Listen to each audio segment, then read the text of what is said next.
It was supposed to be a morning like any other, a gymnasium buzzing with excitement, rows of families fanning themselves in folding chairs and names being read off one by one as proud seniors prepared to walk the stage. But what happened next would leave that Texas town speechless. When two security guards tried to remove a black Marine from his rightful seat at his son's high school graduation, they didn't expect him to stay calm. They didn't expect him to stay seated, and they definitely didn't expect 6 Navy SEALs to rise without a word, silencing the entire gym with nothing more than their presence.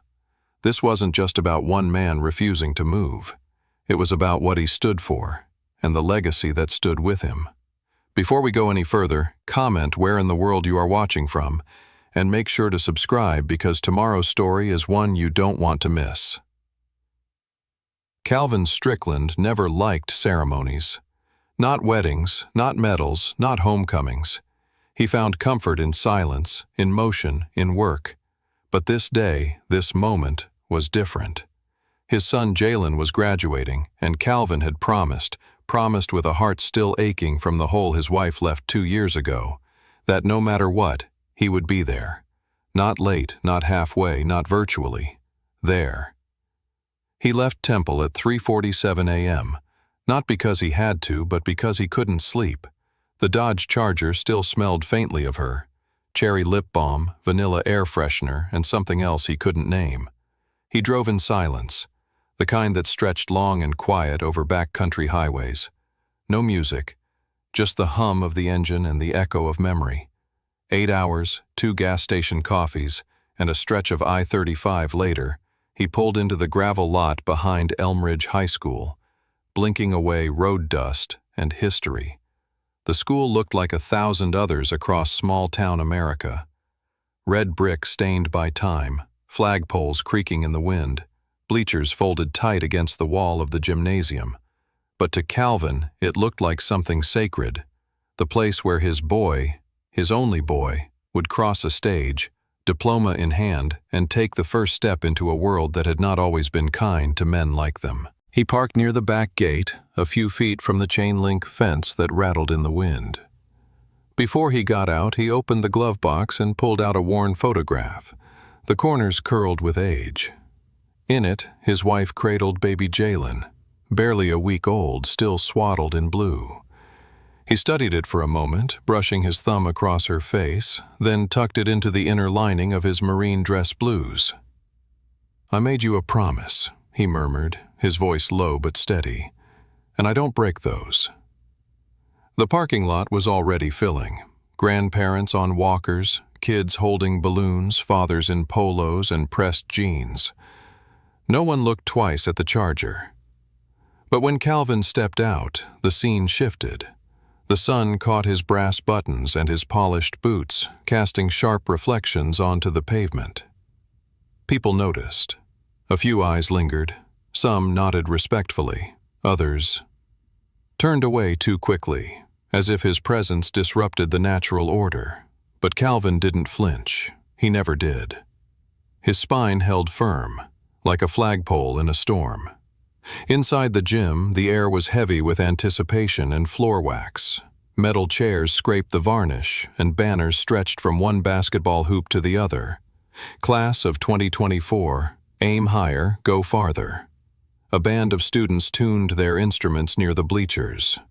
The atmosphere was warm and alive, but Calvin moved through it like he was walking through fog.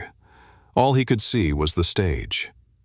He showed his ticket to a young man with a headset and clipboard. The volunteer squinted, checked a chart, and pointed. "Third row, left side, family seating." "Appreciate it," Calvin said, his voice low and even. He walked with intention, slow, firm steps that said more than a uniform ever could. He passed rows of families. A dad joking too loud, a mom adjusting her daughter's sash, a toddler slumped over in a folding chair. And then there were the eyes, quick glances at the ribbons on his chest, the color of his skin, the way he carried himself like something carved out of granite. He sat, not loudly, not boldly, just sat, as if that chair had always been waiting for him. And for a while, that was enough, until it wasn't. The music started. Pomp and circumstance. Families rose, phones went up. Calvin stood too, shoulders square, hands at his side.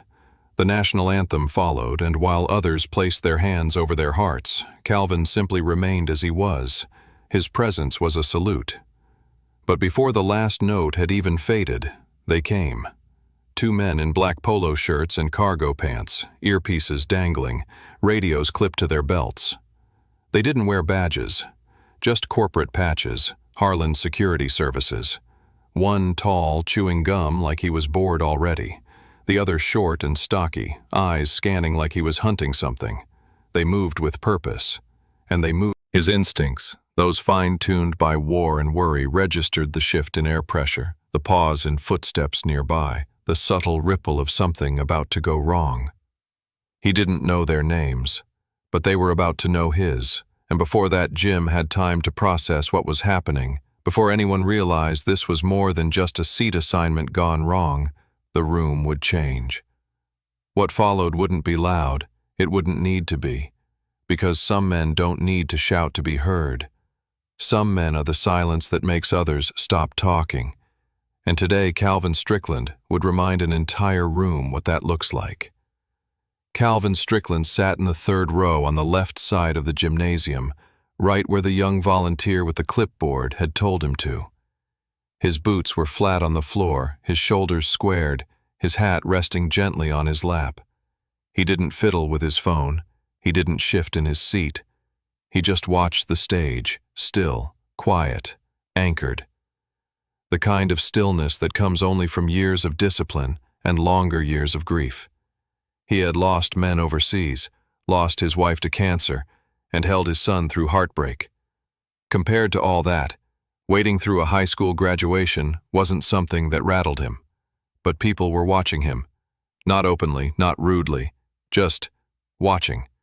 The way people sometimes watch a storm cloud roll in on a sunny afternoon, not quite ready to admit something's coming.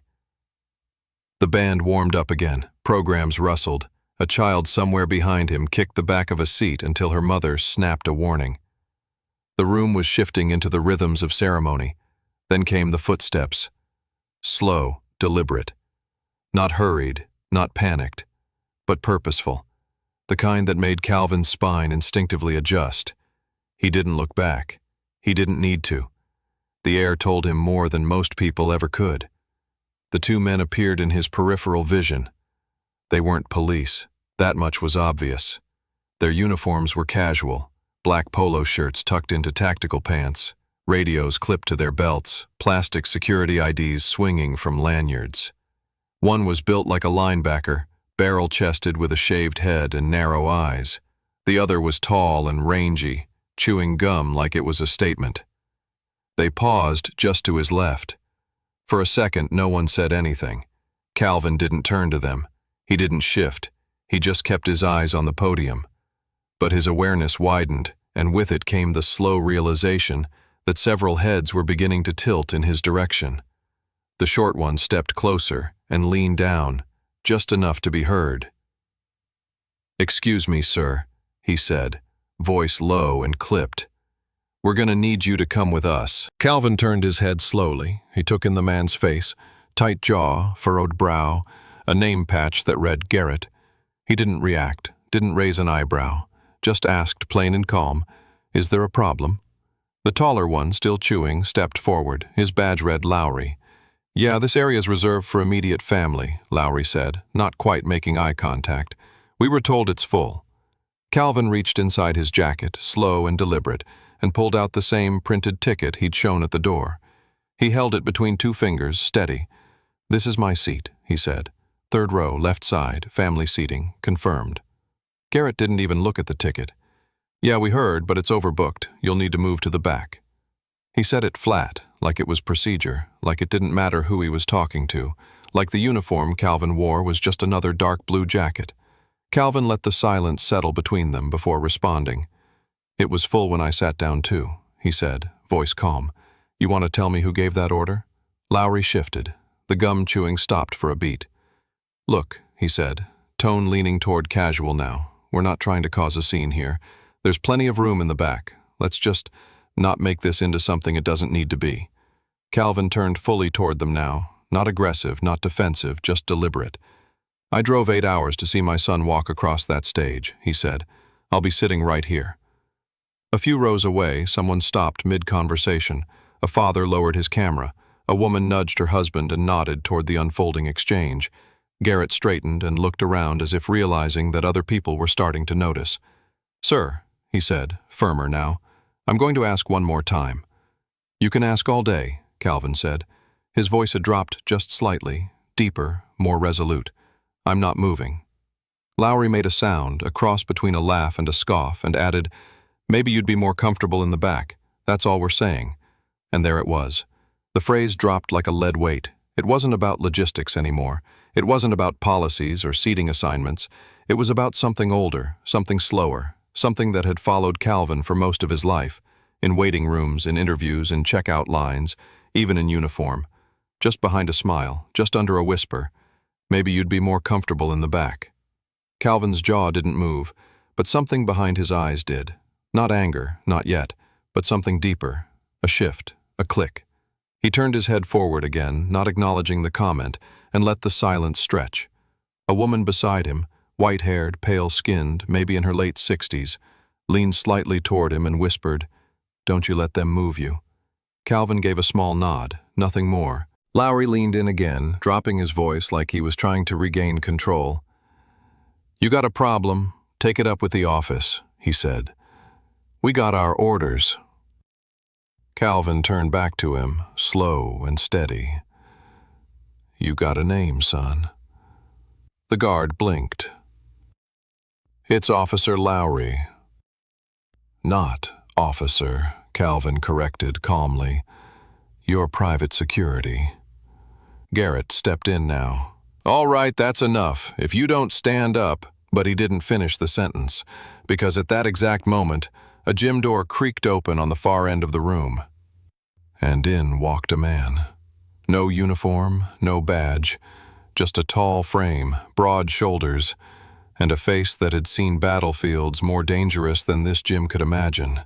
He didn't walk like a parent. He walked like someone with purpose. He took a seat along the side wall, arms crossed, eyes locked on Calvin and the guards. Another man followed, entering from the other end. Then a third, near the bleachers. They came in one by one, almost unnoticed, but anyone watching closely could see it, how they moved, how they watched. Not as individuals, but like parts of the same engine. They didn't speak.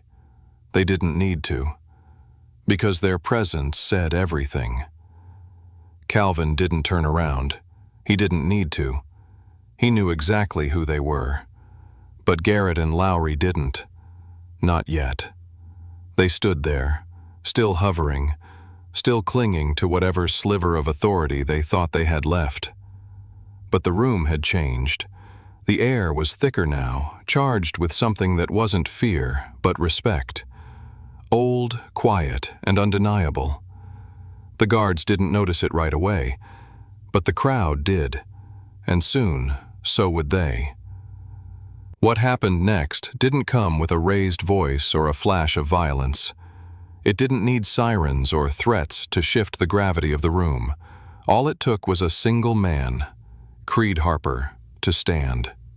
The moment Garrett, the shorter security guard, placed his hand near his belt, angling his body like he was preparing to escalate, Creed rose from his seat in the center aisle with a stillness that made the world pause. His coat was dark, tailored, worn over a gray collared shirt. A silver watch caught the light as he crossed his arms and leveled his voice at the two guards. "Is there a reason this man's being bothered?" He didn't shout. He didn't need to. His voice dropped just enough to quiet the murmur that had rippled through the surrounding rows. People who'd been pretending not to notice could no longer look away. The atmosphere shifted from curiosity to something older, more primal. Respect, laced with tension. Garrett blinked, caught off guard. "Who are you?" he asked, voice stiffer now, the radio on his hip twitching with his fidgeting hand. Creed. In the bleachers, a mother instinctively pulled her child closer. A man holding a program paused mid-clap as another student's name was read. Across the gym, 2 more men stood, one from the far end of the bleachers, the other near the exit doors. Neither spoke. They simply stood, shoulders square, eyes fixed on the scene. It wasn't a protest, it wasn't a spectacle, it was a formation. Not one drawn from drills or commands, but memory, loyalty, fire-forged unity. Creed's eyes didn't leave the guards. "You're embarrassing yourselves," he said, "and you're one breath away from making this worse." Garrett's jaw clenched. He glanced at Lowry, who now looked far less sure of himself. They hadn't expected this. They hadn't expected backup, and certainly not this kind. "I don't care what your orders were," Creed continued. "You don't put your hands on that man. You don't tell him to move, and you sure as hell don't ask again." The silence that followed wasn't empty. It was heavy, alive, like the kind that hangs right before a thunderstorm rolls through the valley. For the first time since the guards approached him, Calvin Strickland looked up. His eyes met Creed's, and in that moment, a silent exchange passed between them. Recognition, not gratitude. These men didn't show up to be thanked. They showed up because that's what they did. Because some debts can never be repaid, only honored. Creed gave the smallest nod, then returned to his seat. He didn't look around for approval. He didn't need to. The presence of those who'd served together is rarely loud. It doesn't announce itself with grand gestures. It waits. And when the moment comes, it moves. Behind Calvin, 2 more men rose from the shadows of the bleachers, Javier Meeks and Zachary Wells. Both wore civilian clothes, but everything about their posture said otherwise. They didn't fidget. They didn't pace.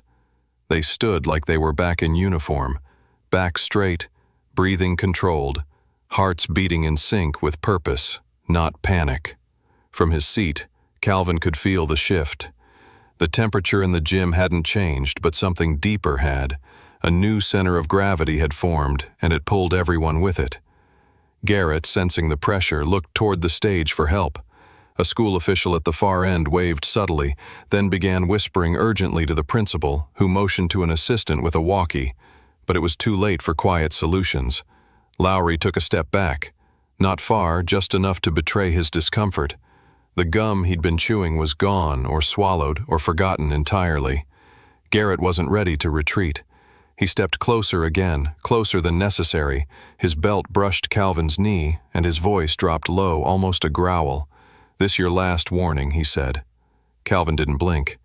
"To do what, exactly?" "To stop making a scene," Garrett snapped. "We don't want any trouble, just move to the back." Calvin turned his head slowly, locking eyes with the guard. "You're the only one causing trouble." It was calm, even, but it might as well have been a gavel striking wood. Garrett's face darkened, his nostrils flared, and then the words came, the ones that sealed it. "You think wearing that uniform makes you better than everybody else?" he spat. "This is a high school, man, not your base."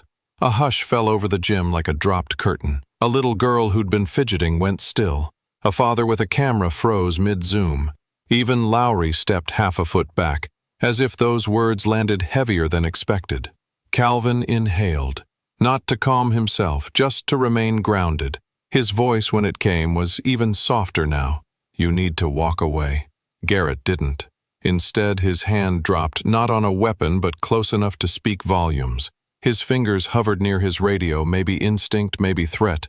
That's when Creed stood again. He didn't raise his voice, he didn't rush. He simply stepped into the aisle, and this time, when he spoke, his words hit like a steel beam. "If you touch him," Creed said, "you'll answer to me." Garrett turned. "Who the hell are you?" Creed took another step forward, now inches from the guard. "The man who's telling you this ends right now." The principal finally reached the scene.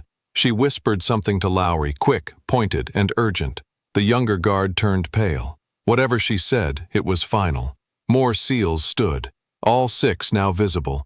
No formation, no command, just instinct. Each one present not for Calvin's defense, but for the dignity they refused to let anyone take from him. Creed's voice came again, quiet but resolute. "You've got 2 choices.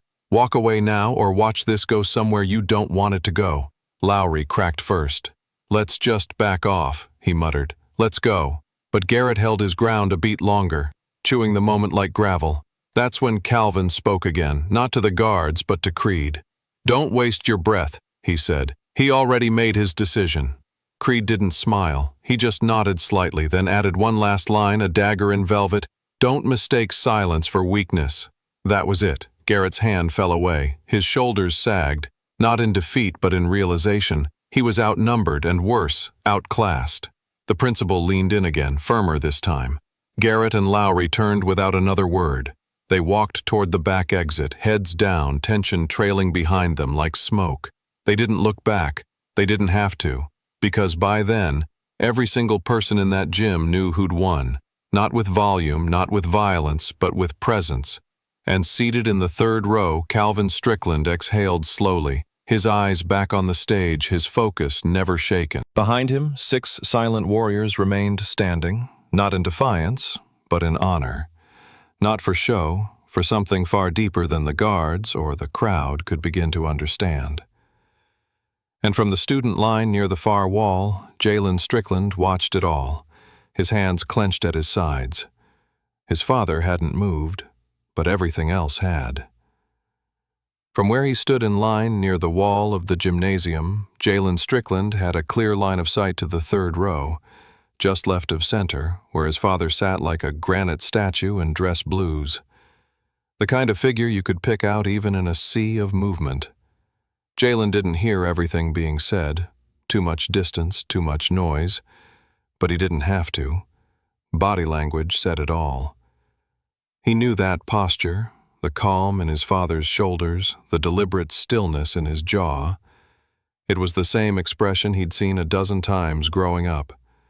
When a neighbor made a passing joke that wasn't funny, when a car dealership clerk asked if his father could afford the model he was looking at, when the high school vice principal once called Jalen's house about a concern with no proof and a whole lot of tone. That calm, it wasn't peace, it was containment. Jalen stood in his cap and gown, hands folded in front of him, feet scuffing the polished wood floor.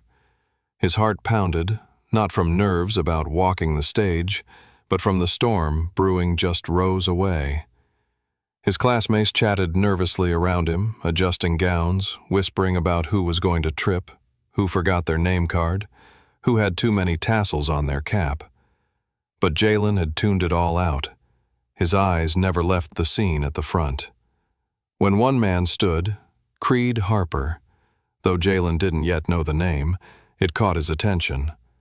When more followed, rising like a wave from every corner of the gym, something ancient stirred in Jalen's chest.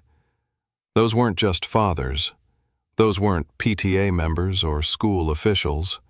Those were warriors. And somehow Jalen knew, without anyone telling him, they were here because of his father. He gripped the edge of his graduation card tighter, the corners creasing under his fingers. Jalen had always known his dad had a military background. The house was quiet about it. No bragging, no long war stories. A few framed medals on the hallway wall, a folded flag in the bookshelf, a dusty wooden box marked Kandahar that no one ever opened. The only time Calvin ever mentioned names was when Christmas cards showed up from men Jalen had never met. But now those names had faces, and those faces were standing. Not yelling, not marching, not threatening, just standing. And that made it louder than anything else in the room. The temperature in the gym hadn't changed, but the air had. It was thicker now. Everyone felt it. Teachers fumbled with name cards, parents stopped scrolling on their phones. Even the kids. Jalen's chest swelled, not with anger, not with shame, but with something closer to awe.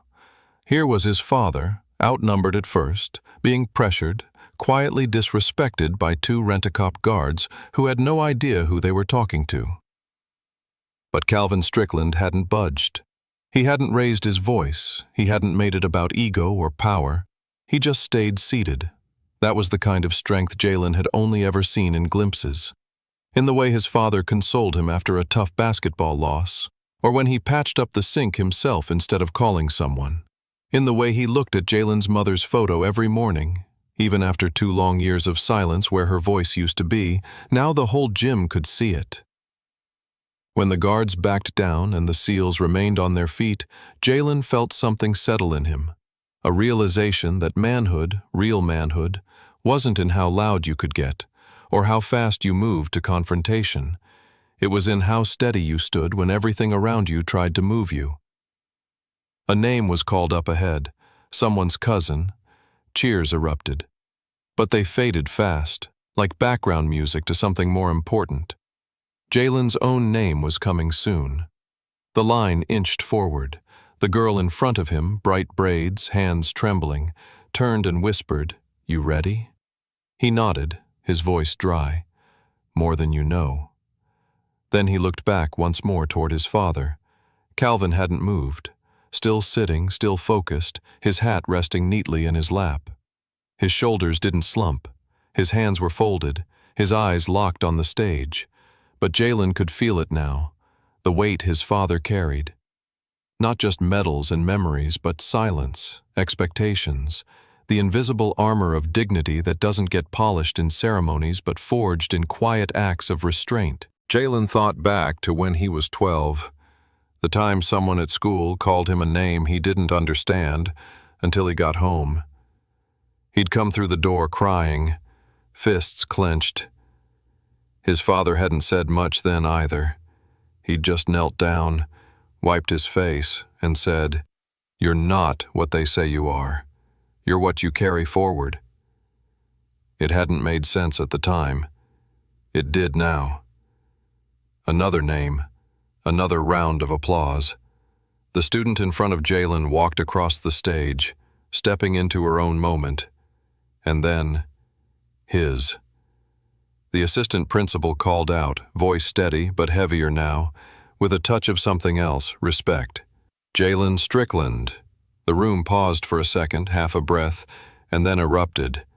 But this wasn't wild cheering, it was measured, powerful, deliberate. Jalen stepped forward, heart pounding.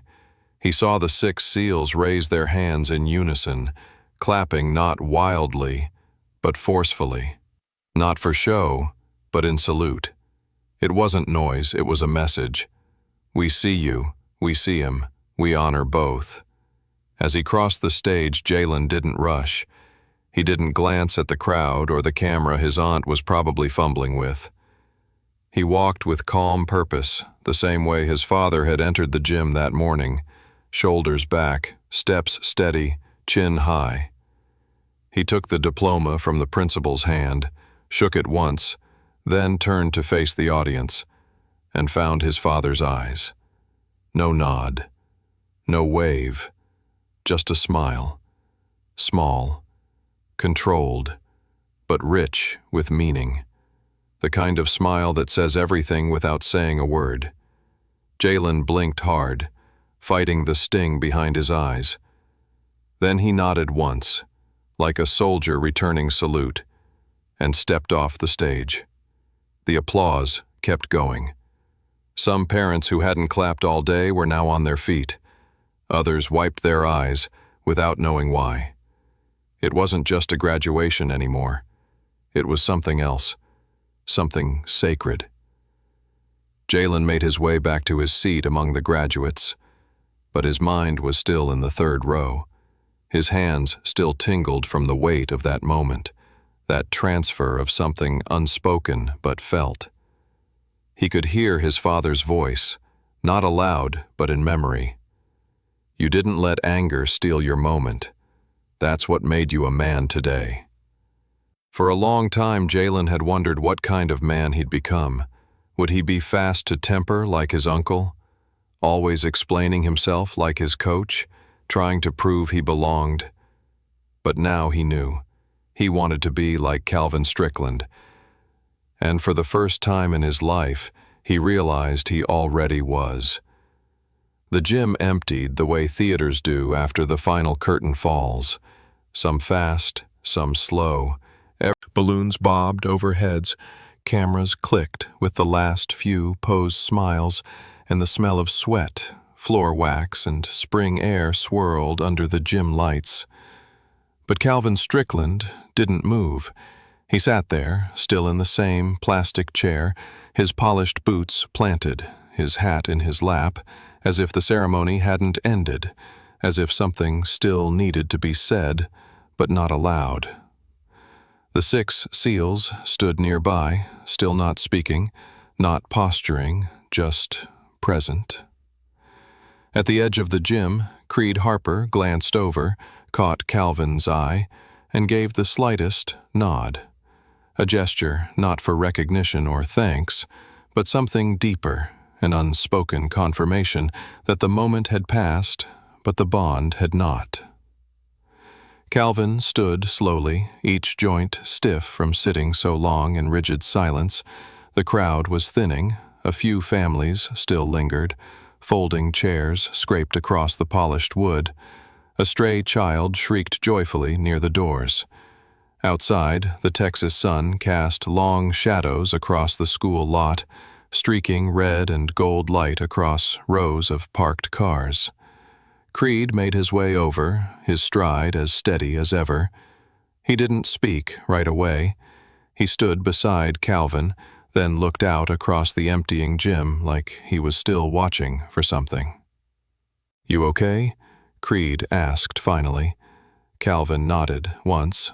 "I've been through worse." Creed gave a dry smile. "Yeah," he said, "but it still shouldn't have happened." "No," Calvin said. "It shouldn't have." The words hung there for a beat. 2 veterans, 2 friends, standing in the echo of a moment the rest of the town would be talking about for weeks. Another SEAL, Javier Meeks, walked over. His expression was calm, but his shoulders were still tense from the way his instincts had been called to attention. "We tried to stay low-key," Meeks said, "but once that guy put his hand near his belt..." Calvin held up a hand gently, stopping him. "You did what needed to be done," he said. "That was enough." For a moment, none of them said anything. The silence wasn't awkward. It was earned. Calvin looked toward the double doors at the far end of the gym, now swinging open and closed as students flowed out to the back lot. Somewhere in that mix was Jalen. Calvin didn't need to find him right away. He would. There were words to say, but not the kind that needed to be said in front of crowds. "I want to see my boy," he said simply. Creed clapped a hand on his shoulder. "He saw you, every second." Outside, the heat pressed down on the pavement like it was holding the earth in place. The concrete radiated warmth as parents called out for rides and kids waved their diplomas like golden tickets. Some students climbed the bleachers for one last group photo. Others sat. Jalen stood near the flagpole, his gown half unzipped, diploma folder tucked under one arm, phone in the other. He was surrounded by a few classmates, laughing, slapping backs, hugging. But the moment he spotted Calvin, everything else faded. He walked toward his father with long, measured strides, the same gait, the same posture. And when they met halfway, there was no drama, no open-armed rush, just 2 men standing across from each other, measuring the moment with their eyes. "You okay?" Jalen asked first. Calvin nodded. "You?" "Yeah," Jalen said. Then looked down for a second. "They tried to move you." "I know." Jalen's jaw tightened. "I was ready to walk off that stage, Dad, I swear I was, 2 seconds from saying something." Calvin placed a hand on his son's shoulder, not heavy, not rushed, just firm. "And that's exactly why you didn't," he said. Jalen looked up, confused. "What do you mean?" "Because you knew I could handle it, and because you handled your moment like a man. You didn't let anybody take it from you." They stood there, in the middle of the concrete lot, while life carried on around them. Jalen took a slow breath. "Who were those guys?" he asked, "the ones who stood up?" Calvin glanced behind him. The SEALs were still outside too, quiet, scattered in the shade near the gym doors. They weren't watching anymore. They were just there, the way they always had been. "They're men I bled with," Calvin said. Men who know what loyalty means, men who don't forget. Jalen nodded slowly. That was powerful. It was necessary, Calvin said. Sometimes silence is louder than shouting, and sometimes standing up without speaking says more than 1,000 words. Jalen didn't say anything for a moment. He was processing it all. Not just what had happened in the gym, but what he'd learned about his father, what it meant to carry the last name Strickland, and what kind of man he wanted to become. He smiled then, a small, knowing smile. "You gonna tell me those war stories now?" Calvin chuckled, deep and low. "Some of them," he said. "You're old enough for the real parts now." They turned toward the car, walking side by side. Not just father and son, but two men connected by something that couldn't be explained, only lived. The Charger was waiting, warm under the sun.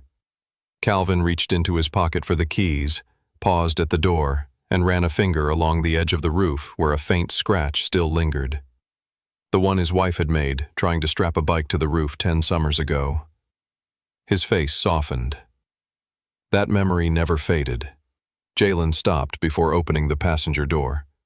"I gotta ask," he said, quieter now. "Why didn't you say anything to those guards?" Jalen nodded, but slowly he was chewing on it. "You know how many times in my life I've had to choose between letting something slide or blowing it up?" Calvin asked. "That moment today, what those men tried to do, it wasn't new. But how we respond, that's what defines us." "But they disrespected you," Jalen said, "in front of everybody." "Yes," Calvin replied, "and everyone saw it. But they also saw the truth. They saw 6 men who had every reason to be somewhere else stand up, not because I asked, because they knew what that moment meant." They climbed into the Charger. The cabin was warm, the seats familiar, the air thick with memory. Calvin reached into the inside pocket of his uniform jacket and pulled out the same old photo, the one with his wife cradling baby Jalen. "I carried this through Kandahar," he said. "I carried it through losing your mom. I carried it here today. Not because it gives me strength, but because it reminds me of what's worth protecting." Jalen's voice dropped. "You always knew who had your back." Calvin smiled faintly. "Didn't need to know. I just had faith." He looked at his son, really looked at him, like he was seeing him for the first time and recognizing everything he'd become. "Real men don't vanish when things get uncomfortable," Calvin said. "They show up, and they stand." Jalen exhaled slowly. "I want to be like that, like you." "You already are," Calvin said. "You walked that stage with pride. You didn't let anger steal your moment. You stayed grounded, even when everything around you was trying to throw you off balance." They sat there for another beat before Calvin turned the key. The Charger rumbled to life, steady and strong. "So," he said, easing the gear shift into reverse. "Where to?" Jalen grinned. "Waffle House." Calvin laughed. "Of course." As they pulled out of the lot, the school began to shrink behind them, but the memory of what had happened in that gym wasn't going anywhere. Not for Calvin, not for Jalen, and not for anyone who had been there to witness a kind of strength that didn't demand attention.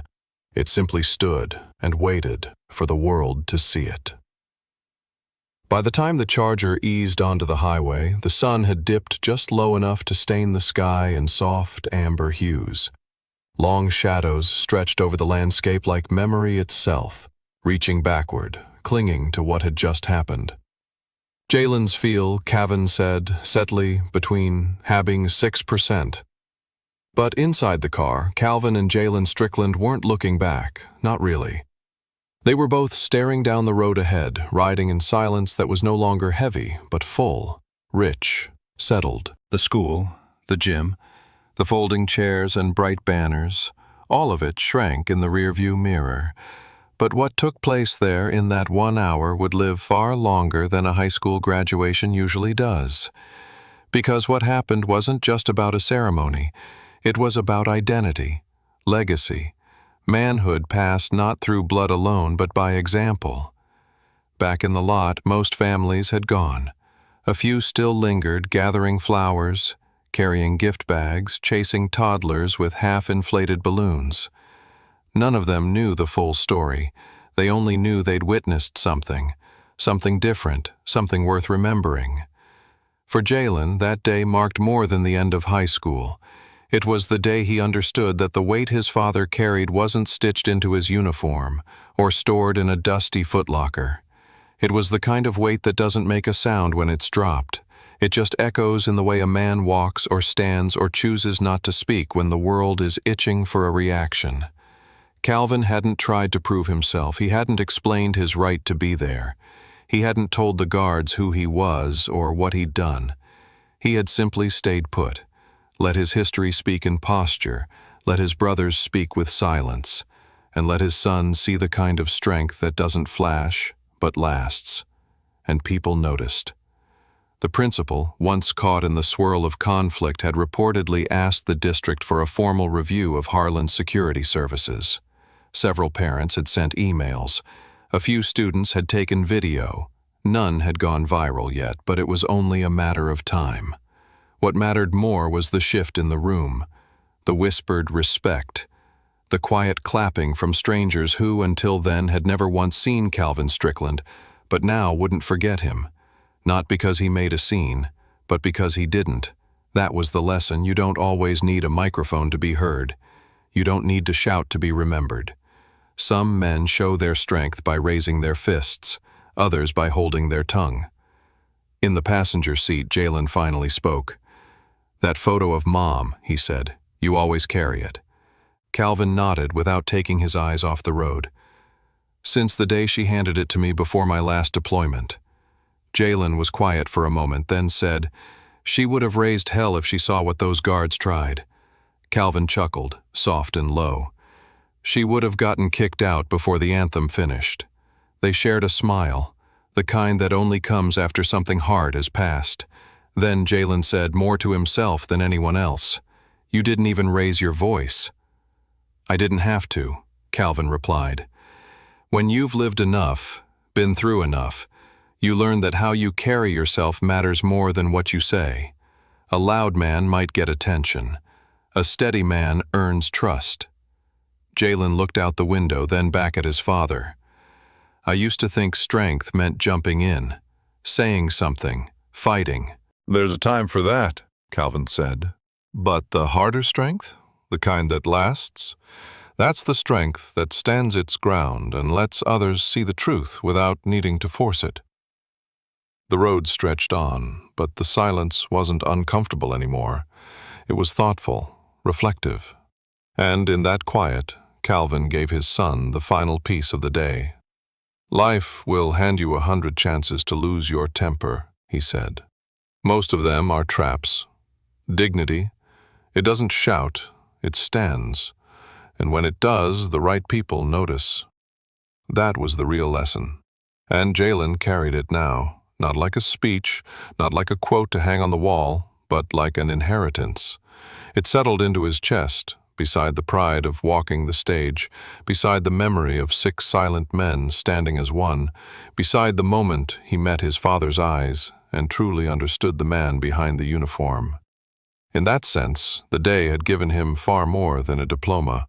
It had given him a compass, and it pointed not just to who he was, but to who he could become.